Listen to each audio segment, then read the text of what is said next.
La confiance en Dieu n'est pas naïveté ni infantilisme. Elle ne consiste pas à se croiser les bras sous le prétexte qu'on est plein de bons désirs.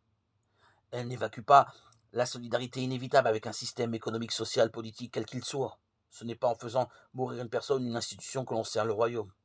Elle n'a pas l'ambition d'établir pleinement sur la terre ce royaume de Dieu. Mais elle sait qu'elle peut en détecter des signes et les amplifier dans la mesure où elle donne le primat à Dieu et à sa miséricorde.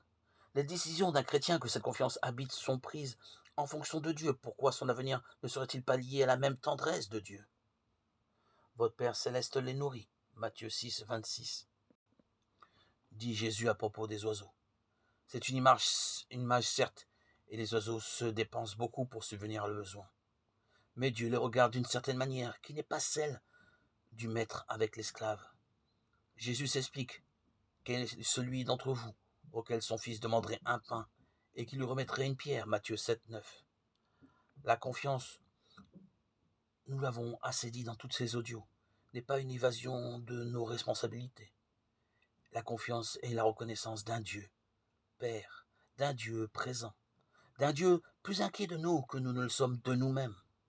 Si les solutions humaines nous appartiennent, si elles nous obligent à nous engager dans un monde qui n'a rien de parfait, Dieu nous garantit que notre attitude de confiance nous place sur la bonne voie et que des signes du royaume surgiront de notre action. En vrai, cette forme de pauvreté qu'est la confiance est encore une attitude filiale.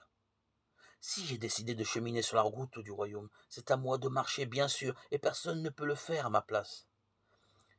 Mais mon Père me garantit mon itinéraire, et je sais qu'il m'attend au bout de la route, avec ce secteur du monde que j'essaie d'entraîner avec moi.